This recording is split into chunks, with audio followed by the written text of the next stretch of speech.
Hello, my name is Bettina Davis. My topic of discussion is the opioid epidemic in the rural community. I chose this topic because I grew up in a small town in Alabama called Prattville. Throughout my high school years, we had a lot of instances of my former classmates abusing opioids and just the havoc it was causing within the school system, the communities. We had a big outbreak, I would say, around maybe my junior year.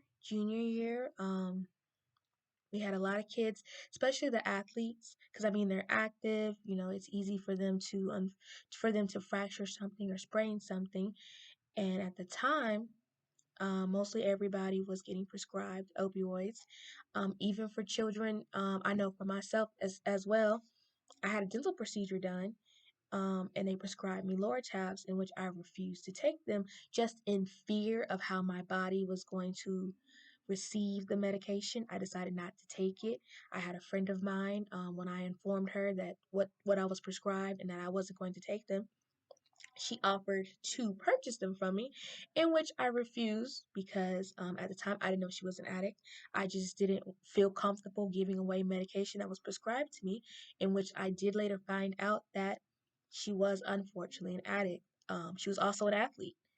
And because she had sprained an ankle and was given over the counter medication, she unfortunately became hooked. So I chose this topic because I can relate and I saw the effects and how it can ultimately just destroy a community.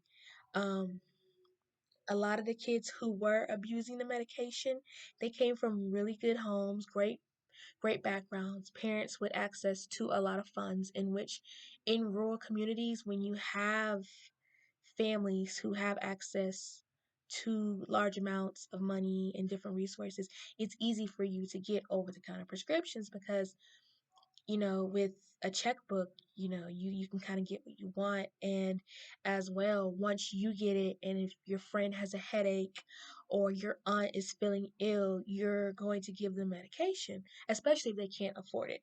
And if in your family you're considered to be the sole provider of or whatnot, then you're going to share the medication.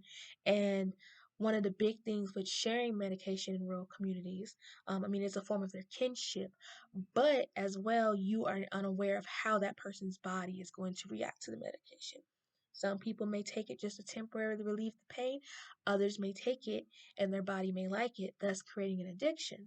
So from this point on, that person is going to seek the medication, and if they cannot afford it, or if they cannot get it over the counter, then they're going to turn to the street version of it, and that itself is going to create a greater dependency, and also it's going to cause them to continue to search for this inevitable high that they once will not be able to get.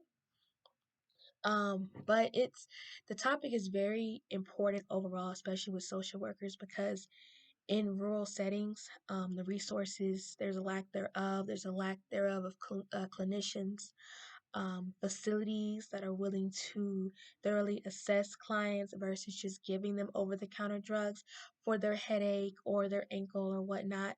Um, it's just a really important topic because as well we can see as adults when we go to the doctor how quick they are to just give us pain medication. I know myself when I go to see my local physician, if I go in for anything, I decline medicine because I don't believe in it, and I just don't believe in putting that into my body. But as well, with the opioid epidemic in rural communities, it is very serious. It's very potent, and with there not being resources to combat the opioid epidemic, it has destroyed a lot of communities. Um, it as well leads to a peak in violence and crime because when you have these areas that are underdeveloped and do not have a lot of employment opportunities, people who have an addiction are going to obtain medication by any means necessary. So that means if they have to, rob a person, steal from a person, steal from their parents, their relatives, sell stolen merchandise, commit other acts of crimes and means for financial support, they're willing to do it uh, for their medication and to feed their addiction because once again, there's no resources, there's nothing there for a person who is struggling with with an opioid addiction to go to and seek treatment. If anything, you're going to continue to self-medicate. And as you continue to self-medicate, it's almost in a sense a form of a rabbit hole. You just kind of get deeper and deeper and deeper and deeper into a very serious situation that is going to require licensed help to fix.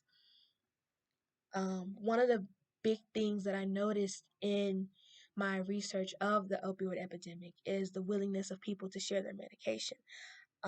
A lot of times people aren't considering the effects that opioids can have on someone's body. When a relative comes to you saying that they're in pain and they can't afford the medication or they don't have a doctor and you share those pills with them, that can create an addiction.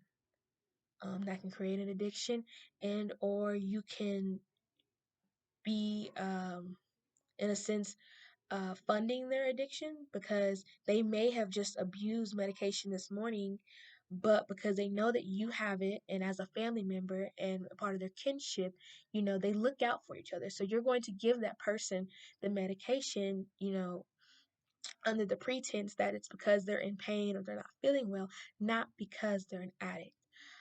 I look forward to conducting more research about the opioid epidemic in rural communities because it's a very important topic to discuss because this is happening today as we speak and it's only getting worse. A lot of these rural areas do not have the resources to try to prevent the problem or stop the problem or, you know, at least give people the knowledge to understand that sharing your medication should not take place, the warning signs of what an opioid addict looks like, the symptoms, and just, overall educating the community to where they can prevent the opioid epidemic from infesting their community and causing havoc. I hope you guys have enjoyed my topic and you guys have a great day. Thank you.